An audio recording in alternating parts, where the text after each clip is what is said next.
결국 인간은 누구나 혼자다. 중요한 것은 혼자 있을 때 그가 어떤 사람인지를 알아보는 것이다. 데카르트가 말했듯이 모든 것에 있어서 결국 인간은 자기 자신에게서 구해야 한다. 배신은 나와 먼 사람이 아닌 아주 가까운 사람이 한다. 배신을 천천히 할 사람과 빨리 할 사람만 있을 뿐이지 배신을 안 하는 사람은 없다고 생각하는 것이 좋다. 그러니 아무리 가까운 사이라도 의심이 들 때는 그냥 넘어가지 말고 검증하는 과정을 거쳐야 한다. 의심이 들면 바로 티를 내지 말고 일단은 믿는 척해라.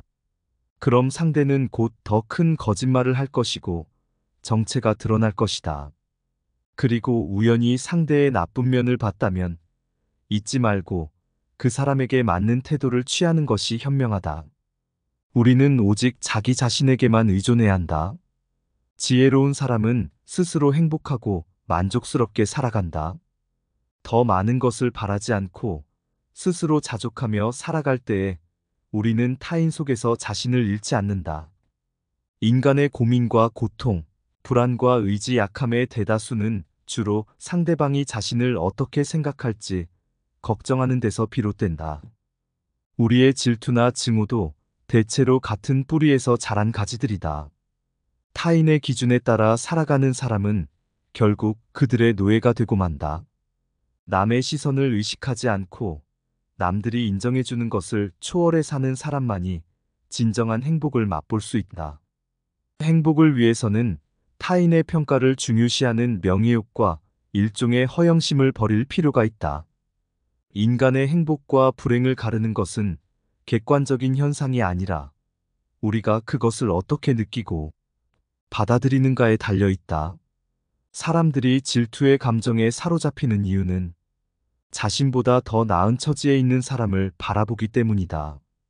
그 사람이 자신보다 더 많은 것을 가지고 있거나 다른 사람으로부터 더 많은 사랑을 받고 있다고 느낄 때 대부분 사람들은 자신의 비참함을 생각하게 된다. 모든 불행은 비교하는 것으로부터 시작된다. 질투는 인간의 자연스러운 본능 중 하나이지만 종종 비애와 불행을 수반한다.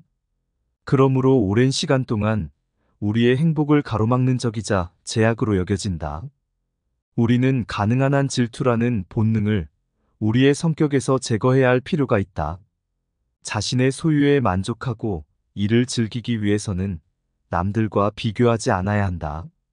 자기보다 잘 사는 사람을 부러워하고 시기하는 사람은 결코 행복해질 수 없다.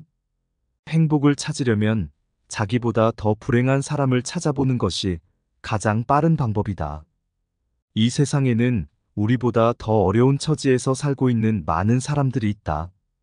태어날 때부터 앞을 보거나 듣지 못하는 사람들, 한 끼 식사도 제대로 할 수 없는 사람들도 우리와 함께 이 세상에서 살아가고 있기 때문이다. 우리가 고려해야 할 것은 얼마나 많은 사람들이 우리를 뒤에서 따라가고 있는가이며 얼마나 많은 사람들이 우리보다 앞서 있는지는 중요하지 않다. 인간이 사는 세계는 그가 바라보는 각도에 따라 모양이 달라진다. 우리는 종종 우리가 가진 것을 생각하지 않고 부족한 점에만 주목한다. 이러한 생각은 종종 우리를 불행의 길로 이끌 수 있다. 우리는 항상 다른 사람들보다 못하다고 생각하며 때로는 다른 사람들이 외부적으로 행복해 보이지만 실제로는 그렇지 않을 수 있음을 의심해 보아야 한다. 현재 자신의 상황에 만족하지 않고 다른 사람들의 상황을 부러워하는 것은 현재의 자신에게 맞지 않을 수 있다는 것을 인식해야 한다. 만약 그 상황에 자신이 놓이게 된다면 자신이 불행하게 느낄 수 있고 참기 어려울 수 있다. 물고기에게는 물속이, 새에게는 하늘이, 두더지에게는 땅속이 행복한 것처럼 각자의 상황에 맞는 분위기만이 행복을 준다. 자신의 마음이 어떻게 움직이느냐에 따라 행복과 불행은 서로 위치를 바꿀 수 있다. 이미 바꿀 수 없는 불행한 과거는 되도록 빨리 잊어버리는 것이 좋다. 또한 앞으로 어떤 일이 닥칠지 모르는 불확실한 미래 때문에 마음의 평화를 잃는 일은 피해야 한다. 현재 우리는 불행한 일이 절대로 일어나지 않을 것이거나 적어도 지금 당장은 발생하지 않을 것이라는 것을 알고 있다. 타인과의 관계도 마찬가지이다. 타인의 평가에 너무 연연해하지 말고 자신의 생각과 판단을 중심으로 살아가야 행복할 수 있다. 우리가 남의 평가를 과도하게 중요시할수록 스스로에게 해를 입히고 약해지게 된다. 따라서 자신의 본능을 잘 다스려야 하며 남의 칭찬이나 비난에 흔들리지 말고 자신의 생각과 주관을 우선시해야 한다. 남의 시선을 신경 쓰지 않고 남이 알아주는 것을 개의치 않는 사람이 더욱 행복하다. 일의 내용이나 결과보다 더욱 중요한 것은 그 일에 대해 나 자신이 어떻게 생각하는가이다. 남들이 뭐라고 생각할까? 늘 이런 생각에 사로잡혀 사는 사람은 노예일 뿐이다. 노예는 늘 주인의 시선을 살피고 주인의 명령에 따라야 하는 운명이다. 왜 남을 나의 주인으로 만드는 노예의 짓을 하려고 하는가? 결국 인간의 행복은 얼마나 혼자서 잘 견디는가에 달려 있다. 우리가 느끼는 거의 모든 슬픔은 사람들과의 관계에서 비롯된다. 우리는 다른 사람들과 비교하고 그들과 같아지기 위해 우리의 대부분을 소비한다. 다른 사람들의 기대에 부응하려는 시도에서 모든 불행이 시작된다. 사람은 혼자일 때에만 완전히 자신이 될 수 있다. 만약 그가 고독을 사랑하지 않는다면 그는 자유를 사랑하지 않는 것이다. 인간의 견해는 사람들과 함께 있기를 원하는 이유가 아니라 고독을 두려워하기 때문이다. 만약 내가 나 자신을 부끄러워하지 않는다면 다른 사람들도 나를 부끄러워하지 않을 것이다. 우리의 모든 불행은 혼자 있을 수 없는 상황에서 비롯된다. 그러므로 고독을 사랑하는 습관을 가져야 한다. 남들과 다르고 독특한 개성을 가진 사람들은 본질적으로 고립적인 성향을 지니고 있기 때문에 어린 시절에는 이를 이해하기 어려워할 수 있다. 하지만 나이가 들면서 오히려 자유롭고 해방된 느낌을 받게 될 것이다. 어린 시절에는 고독을 사랑하는 습관을 키우기 어려울지 몰라도 나이가 들면서는 이런 마음이 자연스럽고 편안한 것으로 여겨질 것이다. 고독한 마음은 마치 물 만난 물고기가 물에서 편안하게 떠내려가듯이 자연스럽게 채택될 수 있다. 삶이 어떻게 다가올지에 대한 문제는 완전히 그 사람의 기분에 따라 다르다. 젊고 아름답고 부유한 사람이라고 해도 그 사람이 진정으로 행복한지 아닌지는 판단할 수 없다. 왜냐하면 행복은 절대로 객관적인 사실로 존재하지 않기 때문이다. 행복한 삶을 만드는 것은 전적으로 우리 스스로에게 달려 있다. 우리는 남과 비교하여 우리에게 없는 것을 찾지 말고 우리가 이미 가지고 있는 것을 인정해야 한다. 우리의 소유나 명성보다 우리의 존재 자체가 훨씬 더 중요하다. 우리의 삶에서 주관은 객관보다 훨씬 본질적이며 즐거움은 주관적인 인식에서 비롯된다. 그러므로 우리 자신을 원래의 모습 그대로 받아들이지 못하는 것은 얼마나 고통스러운가? 그러므로 우리는 자신의 내면을 자세히 살펴볼 시간을 꼭 가져야 한다. 또한 우리가 무엇을 좋아하는지, 우리의 능력을 어떻게 파악하는지를 주의 깊게 살펴봐야 한다. 그리고 우리 자신에게 잘 맞는 일을 찾는다면 행복을 느끼기가 훨씬 쉬워질 것이다. 자신에게 어울리지 않는 일을 선택하는 것은 불행을 피하는 것이 어렵기 때문에 자신을 잘 들여다보는 것이 계속해서 중요하다.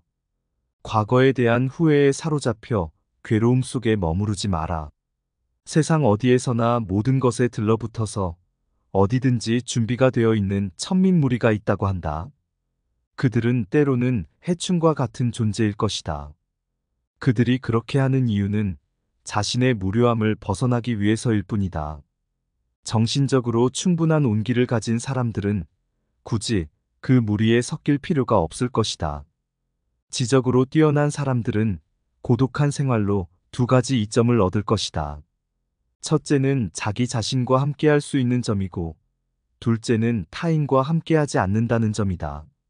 모든 교제에는 강요와 고충이 따를 수 있으므로 사교는 때로는 도덕적으로 문제가 되거나 불합리한 사람과의 접촉으로 인해 위험할 수도 있다.